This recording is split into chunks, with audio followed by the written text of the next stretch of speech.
विद्यार्थी मित्रों, नामाना मूल तत्व में हवे प्रकरण 5 भागीदारनो प्रवेश। हवे अगाऊ प्रकरण 4 में भागीदारना पुनर्गठन की आपणे चर्चा करी। ए पुनर्गठन में पुनर्मूल्यांकन खातु, आमनो दो, मिलकतों ने देवानी वेचणी, अनामतों ने नहीं वेचाયેલ नफानी वेचणी केवी रीते थाय ए विषे आपणे जोयुं। हवे अहींया भागीदारनो प्रवेश एक प्रकारनुं पुनर्गठन छे।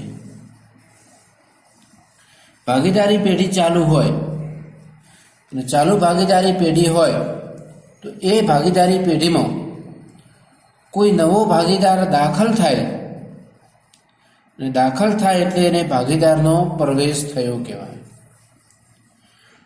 અને પ્રવેશ થશે તો પહેલાં તો ભાગીદારી પેઢી જે જૂની હતી એનું વિસર્જન થાય અને વિસર્જન થાય એટલે નવી ભાગીદારી પેઢી અસ્તિત્વમાં આવે। मिलकतों अने देवानुं पुनर्मूल्यांकन करवुं पड़े, नफा नुकसाननुं नवुं प्रमाण शोधवुं पड़े। आ बधी बाबतोनो अहींया समावेश थाय छे। हवे प्रवेशमां नवो भागीदार दाखल थाय त्यारे जे नवो भागीदार होय ए नवा भागीदारी पेढ़ी में जे लाववानी मूड़ी होय, पागड़ी होय, तेनो नफामां भाग मेळववानो होय, एना विशेनी बधी शरतो पण नक्की करवामां आवती होय छे। हवे नवो भागीदार दाखल थाय ए दाखल थाय एटले पेढ़ीमां एक तो मूड़ी लावे छे अने बीजुं पागड़ी लावे छे। हवे मूड़ी लावे तो ये मूड़ी शा माटे लावे तो अहींया लख्युं छे जुओ के मिलकत में मळता भागना बदले नवो भागीदार मूड़ी लावे छे। जूनी पेढ़ीनी मिलकतो होय अने ए जूनी पेढ़ीनी मिलकतोमां नवा भागीदारने भाग आपवो पड़े। तो भाग आपवो पड़े एटले नवो भागीदार शुं लावे छे? मूड़ी लावे छे। अने ए मूड़ी पेढ़ी में ज रहे छे, सॉरी पेढ़ी में ज एटले जूना भागीदार मूड़ी लई जवानी नथी। जे भागीदारी पेढ़ी होय ए पेढ़ी में ज आ मूड़ी रहे छे। हवे मूड़ी सिवाय जे नवो भागीदार होय ए नवा भागीदारे पागड़ीनी रकम पण अहींया लाववी पड़े छे। तो अहींया पागड़ी ए शा माटे लावे? तो अहींया नवो भागीदार दाखल थाय छे चालू भागीदारी पेढ़ी में।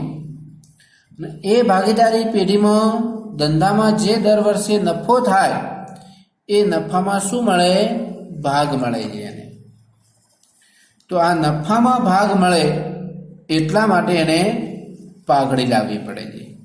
तो अहींया लखेલું છે કે નફામાં ભાગ મેળવે તેના બદલે નવો ભાગીદાર પેઢીમાં શું લાવે છે? પાઘડી લાવે છે। નફામાં ભાગ મળે એટલે પાઘડી લાવે છે। હવે જૂના ભાગીદારો વચ્ચે ત્યાગના પ્રમાણમાં વેચવામાં આવે। હવે પાઘડી છે ધંધામાં રહેતી નથી। જે નવો ભાગીદાર આવે અને એ નવો ભાગીદાર પાઘડી લાવે એ પાઘડી जूना भागीदारों वच्चे तेना त्यागना प्रमाण में वेचवामां आवे। जे जूना भागीदारों होय ए जूना भागीदारोए त्याग कर्यो होय तो ए त्यागना प्रमाण में आ जे पागड़ीनी रकम छे ए त्यागना प्रमाण में जूना भागीदारों वच्चे वेचवामां आवे छे। तो आ बे मुद्दा बराबर याद राखजो। मूड़ी लावे छे મિલકતમાં જે ભાગ મળે છે એના બદલે મૂડી પેઢીમાં જ રહે છે. નફામાં ભાગ મળે એટલે પાઘડી લાવે છે ને પાઘડી જૂના ભાગીદારો વચ્ચે ત્યાગના પ્રમાણમાં વહેંચવામાં આવે છે. બરાબર. હવે આગળ જોઈએ. તો હવે આગળનો મુદ્દો છે નફા નુકસાનના નવા પ્રમાણ અને ત્યાગની ગણતરી. હવે નવો ભાગીદાર દાખલ થાય અને નવો ભાગીદાર દાખલ થાય એટલે પેઢીનું પુનઃગઠન થાય અને પુનઃગઠન થાય એટલે જૂના ભાગીદારો જે પ્રમાણમાં નફો નુકસાન વેચતા હતા એ હવે નફો નુકસાનનું વહેંચનું પ્રમાણ નવા ભાગીદારના પ્રવેશ બાદ બદલાઈ જાય છે. એટલે નફા નુકસાનના નવા પ્રમાણની ગણતરી કરવી પડે. તો નફા નુકસાનના નવા પ્રમાણની ગણતરી કરવા માટે અહીંયા અલગ અલગ સ્ટેપ આપ્યા છે કે રીતે શોધી શકાય. હવે આ ટૂંકા દાખલા ઉદાહરણ સ્વરૂપે અહીંયા આપ્યા છે. એ કોઈ પરીક્ષામાં પૂછાતા નથી, પણ મોટા દાખલામાં તમારે નવું પ્રમાણ શોધવું હોય અથવા તો ત્યાગનું પ્રમાણ શોધવું હોય તો તમે કેવી રીતે શોધી શકો એ શોધીને પછી જ એ ત્યાગના પ્રમાણમાં જે પાઘડી છે પાઘડી વેચવામાં આવે અને નવા પ્રમાણ મુજબ એ વહેંચણી કરવામાં આવે. તો એના માટે નફા નુકસાનના નવા પ્રમાણની ને ત્યાગના પ્રમાણની જરૂર હોય. હવે એમાં પહેલો જ મુદ્દો આપ્યો જુઓ કે જ્યારે જૂના ભાગીદારોનું ત્યાગનું પ્રમાણ કે ભાગ ન હોય ત્યારે, જ્યારે જૂના ભાગીદારો હોય એ જૂના ભાગીદારોનું ત્યાગનું પ્રમાણ કે ભાગ ન હોય. અહીંયા ઉદાહરણ દ્વારા સમજાશે તમને. તો અહીંયા કેવું આપેલું હોય તો જુઓ ઉદાહરણ 1, એ અને બી એક પેઢીના 3:2 પ્રમાણમાં નફો નુકસાન વહેંચતા ભાગીદારો છે, એટલે નફો નુકસાન વહેંચે છે. સી ને નફામાં 1/4 ભાગ આપવાની શરતે દાખલ કર્યો. સી નો પ્રવેશ થાય છે એટલે સી નવો ભાગીદાર છે, એને નફામાં 1/4 ભાગ આપવાની શરતે પેઢીમાં શું કર્યું, એ અને બી એ દાખલ કર્યો. તો નફા નુકસાનના નવા પ્રમાણની ગણતરી કરો. હવે અહીંયા આપેલું શું છે તો એ અને બી એક પેઢીના 3:2 પ્રમાણમાં, આ જૂનું પ્રમાણ આપેલું છે. જૂનું પ્રમાણ અને જે નવો ભાગીદાર દાખલ થાય છે એનો નવો ભાગ આપેલો છે. એના ઉપરથી એ બી અને સી ત્રણેયનું આપણે નફા નુકસાનનું નવું પ્રમાણ શોધવું હોય તો કઈ રીતે શોધી શકાય? તો અહીંયા બીજી કોઈ વિગત આપી નથી, આટલું જ આપેલું હોય તો તમારે પેઢીનો કુલ ભાગ છે એ કુલ ભાગ 1 ધારવાનો હોય. કુલ ભાગ 1 ધારી દેવાનો. હવે 1 ભાગ ધાર્યો એ 1 માંથી એ અને બી માટે બાકીનો ભાગ એટલે કે સી નો ભાગ આપેલો છે નવો, એ સી નો નવો ભાગ બાદ કરી દો. એટલે કે બાકી કોના માટે વચ્ચે, એ અને બી માટે બાકીનો ભાગ, કુલ ભાગ 3 વચ્ચે 1 છે તો 1 માંથી સી નો ભાગ બાદ કરીએ તો એ અને બી માટે બાકી ભાગ કેટલો વધે તો 1 - 1/4 એટલે કે 1 - 1/4 બરાબર. અહીંયા 1 છે એટલે લસા લીધો, નીચે 4 હોવા જોઈએ, સરવાળા બાદ બાકીમાં છેદ સરખા હોવા જોઈએ. તો અહીંયા 4 હોવા જોઈએ તો 4 આવે તો ઉપર પણ 4 વડે ગુણો આપણે 1 ને, તો 1 ને 4 વડે ગુણો તો 4, તો એના 4 મૂકી દે. -1 નીચે તો લસા બંનેનો 4 થઈ ગયો. 4 - 1/4 બરાબર 3/4. આ શું આવ્યું? એ અને બી માટે બાકીનો ભાગ આવ્યો. હજી એના ભાગ પાડવાના છે. હવે અહીંયા એ અને બી નો બાકીનો ભાગ છે એ અહીંયા જૂનું પ્રમાણ આપ્યું છે, એ જૂના પ્રમાણ મુજબ વેચી દો. તો એ અને બીનો નવો ભાગ મળશે. તો એનો નવો ભાગ શોધવો હોય તો શું શોધી શકાય? તો એનો નવો ભાગ બરાબર એ અને બીનો બાકીનો ભાગ ગુણ્યા એનો જૂનો ભાગ. તો એનો નવો ભાગ બરાબર એ અને બીનો બાકીનો ભાગ, જે બાકીનો ભાગ મળ્યો છે, ગુણ્યા એનો જૂનો ભાગ, આ જૂનું પ્રમાણ આપેલું છે. તો ભાગ લેવો તો બંનેનો સરવાળો કરો, 3 ને 2 5, તો 3 છે એનો એટલે 3 પંચમાંશ, 3 પંચમાંશ બરાબર. બંનેનો ગુણાકાર જ કરો સીધી રીતે, 3 તરી 9, 4 પંચું 20. શું મળ્યું? એનો નવો ભાગ. એ જ રીતે બીનો નવો ભાગ 3/4, આ તો લેવાનો જ બંનેનો સંયુક્ત ભાગ. અને બીજું બીનો જૂનો ભાગ, તો બીનો જૂનો ભાગ છે 2 પંચમાંશ, 2 પંચમાંશ, 3 દુ 6 અને અહીંયા 4 પંચું 20. આ પ્રમાણે તો 9/20 અને 6/20. સી નો નવો ભાગ તો આપેલો જ છે દાખલામાં. સી ને નફામાં 1/4 ભાગે, તો અહીંયા સી નો નવો ભાગ 1/4. પણ અહીંયા ત્રણેના ભાગના છેદ સરખા કરવા પડે. અહીંયા 20 છે, અહીંયા 20 છે, તો અહીંયા પણ 4 ની જગ્યાએ શું લાવવાના? 20 લાવવાના. તો 4 ને કેટલા વડે ગુણો તો 20 થાય? 5 વડે. તો ઉપર પણ 1 ને 5 વડે ગુણવા પડે. તો 1 વડે 5 વડે એટલે 5 અને અહીંયા 20. હવે પ્રમાણ લખવું હોય તો છેદ સરખા હોય તો ઉપરની જે બાબતો છે તમે પ્રમાણ તરીકે લઈ શકો. 9/6/5. તો નવું પ્રમાણ શું આવ્યું? 9/6/5. તો આ પ્રમાણે અહીંયા દાખલામાં જૂના ભાગીદારોનું જૂનું પ્રમાણ આપેલું છે અને નવા ભાગીદારનો ભાગ આપેલો હોય અને નફા નુકસાનનું નવું પ્રમાણ શોધવું હોય તો તમારે પેઢીનો કુલ ભાગ એક ધારી લેવાનો અને નવા ભાગીદારનો ભાગ એમાંથી બાદ કરી દેવાનો અને જે આવે એને જૂના પ્રમાણ સાથે ગુણી એ અને બીનો નવો ભાગ શોધી દેવાનો. બરાબર. હવે આગળનો મુદ્દો. હવે મુદ્દા નંબર 2. બીજામાં શું કીધું છે જુઓ. તો અહીંયા શું કીધું બીજામાં? કે જ્યારે જૂનું પ્રમાણ નવા ભાગીદારનો ભાગ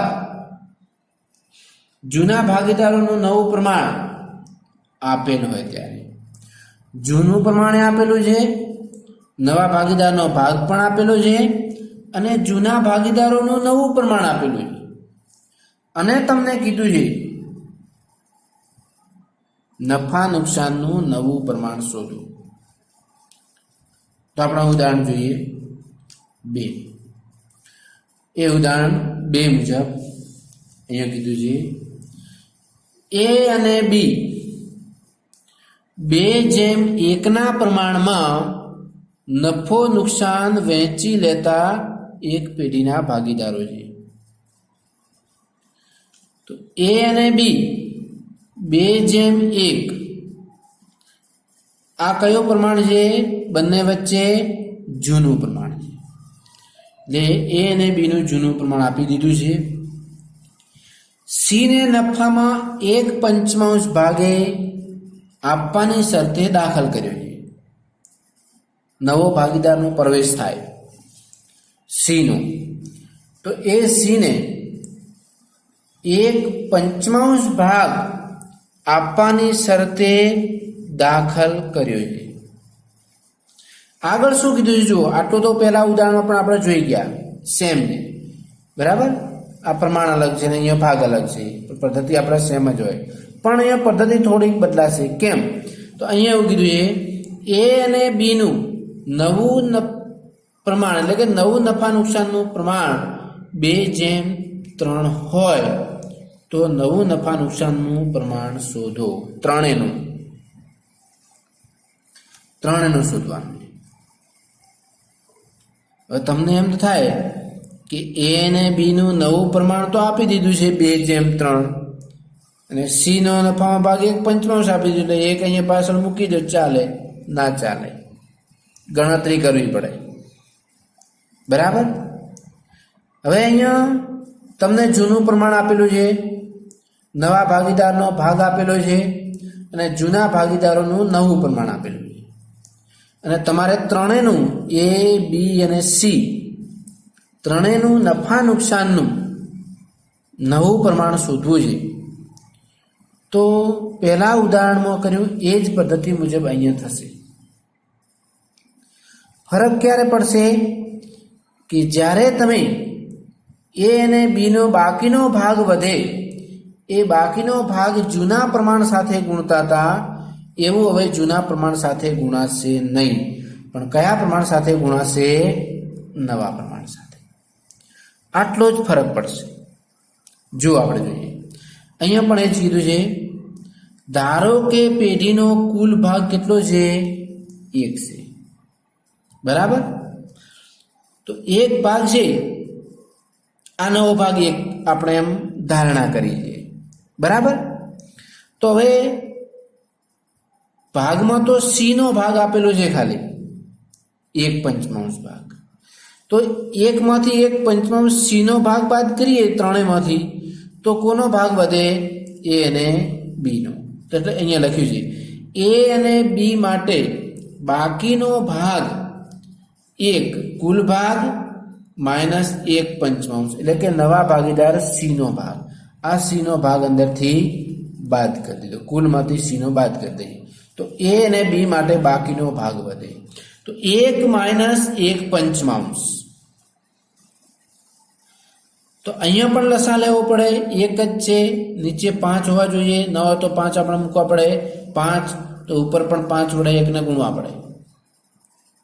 બરાબર. તો અહીં 1 ને 5 વડે ગુણીએ તો 5, વચ્ચે માઇનસ છે તો માઇનસ, અને અહીંયા 1 છે તો અહીંયા 5 માઇનસ 1, નીચે બંનેનો લસા 5 છે તો અહીંયા 1 જ 5 મૂકવાનું.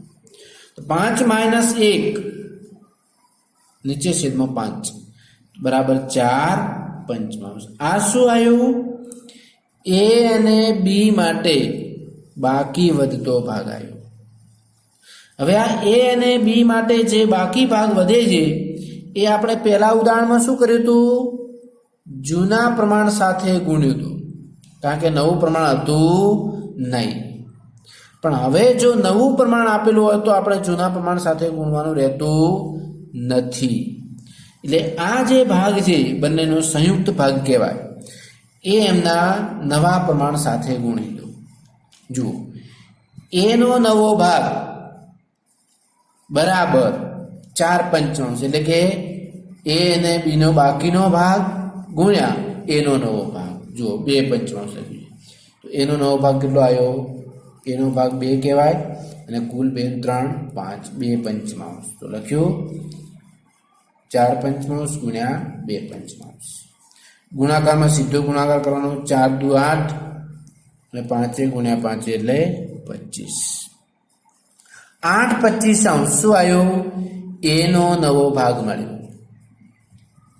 એવી જ રીતે બીનો, તો બીનો નવો ભાગ બરાબર 4/5, બંનેનો સંયુક્ત લેવો પડે, એ તો લેવાનો છે, ગુણ્યા બીનો નવો ભાગ. તો નવો ભાગ બીનો કેટલો છે? 3/5, તો 3/5. તો અહીંયા 4 ગુણ્યા 3 12, 5 ગુણ્યા 5 એટલે 25. 8/25 અને 12/25. સી નો તો આપેલો જ છે, સી નો નવો ભાગ કેટલો છે? સી ને નફામાં 1/5, તો સી નો નફાનો ભાગ 1/5. પણ 5 ની જગ્યાએ આપણે હવે કેટલા લાવવા પડે? બંનેમાં 25 છે, એટલે 3 નો છેદ સરખા કરવા માટે 25 લાવવા પડે. તો 25 લાવવા માટે 5 ને 5 વડે ગુણો, તો ઉપર પણ 1 ને 5 વડે ગુણવા પડે. તો ઉપર 5 અને નીચે 25. તો આ પ્રમાણ થશે 8/12/5. તો એ, બી અને સી નવું પ્રમાણ 8/12/5. આ રીતે. આગળ જોઈએ નવો મુદ્દો. હવે મુદ્દો ત્રીજો આપ્યો છે, મુદ્દા નંબર 3. એમાં શું કીધું છે? નવો ભાગીદાર પોતાનો હિસ્સો જૂના ભાગીદારો પાસેથી અમુક ભાગમાં મેળવે. હવે નવો ભાગીદાર છે એ નવો ભાગીદાર પોતાનો હિસ્સો છે એ જૂના ભાગીદારો પાસેથી અમુક ભાગમાં મેળવે.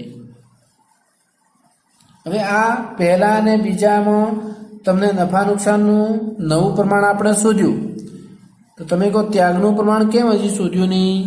તો ત્યાગનું પ્રમાણ તો આપણે શીખી જ ગયા છીએ ચોથા પ્રકરણમાં. જૂનું ને નવું પ્રમાણ બંને હોય તો ત્યાગનું પ્રમાણ તો મળી જ જાય. સૂત્ર હતું ને, ત્યાગ બરાબર શું હતું? જૂનો ભાગ માઇનસ નવો ભાગ. તો એ તો આપણે શોધવાની જરૂર નથી, ચોથા પ્રકરણમાં ભણે. પણ અહીંયા નવો ભાગ શોધવાનો હોય, ત્યાગ આપેલો હોય, તો ત્યાગ આપેલો હોય તો આ સૂત્રને ખાલી ઉલટાવવાનું જ છે. તો નવો ભાગ બરાબર જૂનો ભાગ માઇનસ ત્યાગ. નવો ભાગ બરાબર જૂનો ભાગ માઇનસ ત્યાગ. તો અહીંયા આપણે ત્યાગનું સૂત્ર તો ચોથા પ્રકરણ ભણ્યા. એના અનુસંધાનમાં આપણે ઉદાહરણ 3 જોઈએ. તો ઉદાહરણ 3 જો અહીં આપ્યું છે, એ અને બી 4:3 ના પ્રમાણમાં નફો નુકસાન વહેંચતા ભાગીદારો છે. સી ને 1/7 ભાગે દાખલ કર્યો. 1/7 સી નવો ભાગીદાર છે, એને 1/7 ભાગે દાખલ કર્યો છે. બરાબર, આટલું તો આગળના 2 ઉદાહરણમાં આપણે જોયું હતું. પણ હવે શું આપેલું છે જુઓ, સી 2/21 ભાગ એ પાસેથી. સી આ 1/7 ભાગ મળે છે ને, એમાંથી 2/21 ભાગ એ પાસેથી લેશે અને 1/21 ભાગ બી પાસેથી મેળવશે એવું કીધું છે. 1/21 ભાગ કોના પાસેથી મેળવશે? બી પાસેથી મેળવશે. એટલે સી નો ભાગ 1/7 થશે. આ બંનેનો સરવાળો કરીએ તો 1/7 થાય. આ 2 ભાગ આ એ પાસેથી મેળવ્યો અને આ બી પાસેથી મેળવ્યો, બંનેનો પ્લસ કરીએ તો શું થાય? 1/7 થાય. જુઓ 2/21 ઉપર કરેલું જ છે, 2/21 પ્લસ આ 1/21 બી પાસેથી મેળવ્યું પ્લસ 1/21. છેદ સરખા છે, 21 એટલે કોઈ લસા લેવા નથી, ડાયરેક્ટ સરવાળો 2 + 1 1 3 નીચે તો 21, 3/21 તો 3 × 21 નીચે 7 1/7 થઈ ગયો. 1/7 એ પ્રમાણે મેળવશે. તો નફા નુકસાનનું નવું પ્રમાણ શોધો. તો હવે અહીંયા તમને શું આપ્યું છે કે સી 2/21 ભાગ એ પાસેથી. તો 2/21 ભાગ એ પાસેથી મેળવે છે. તો એ 2/21 શું કર્યું? ત્યાગ કર્યો. જુઓ એનો ત્યાગ 2/21, કારણ કે 2/21 ભાગ એ કોને આપે છે? સી ને આપે છે. એટલે એનો ત્યાગ મળી ગયો 2/21. બી નો ત્યાગ 1/21 અને બી 1/21 સી 1/21 ભાગ બી પાસેથી મેળવે છે. તો 1/21 ભાગનો બી એ શું કર્યું છે? સી ને ત્યાગ કર્યો છે. તો બી નો ત્યાગ આપ્યો છે. બી નો ત્યાગ 1/21, બંનેનો ત્યાગ આપેલું છે. તો હવે ડાયરેક્ટ આપણે સૂત્ર મૂકી દઈએ. તો જો ત્યાગ આપેલો હોય અને જૂનો ભાગ આપેલો હોય તો ડાયરેક્ટ તમે નવો ભાગ શોધી શકો. જુઓ તો નવો ભાગ બરાબર જૂનો ભાગ માઇનસ ત્યાગ. બરાબર. હવે એનો નવો ભાગ, તો એનો જૂનો ભાગ લેવો પડશે. 4/3 છે, તો એનો 4 ને 3 4/7 અને એનો ત્યાગ 2/21 માઇનસ 2/21 બરાબર. અહીંયા છેદ સરખા કરવા પડે. 21 છે તો અહીંયા પણ 21 લાવી લો, અથવા તો ચોકડી ગુણાકાર કરો, તમે કોઈ પણ રીતે કરો. ચોકડી ગુણાકારમાં આમાં વધી જશે, નીચેનો ગુણાકાર થશે એટલે એના કરતાં અહીંયા 21 થઈ જશે સરળ. 7 તરી 21 થઈ જાય તો ઉપર પણ 3 વડે ગુણી દો. આને કશું કરવાનું નથી. તો 7 ને પણ 3 વડે ગુણો અને 4 ને પણ 3 વડે.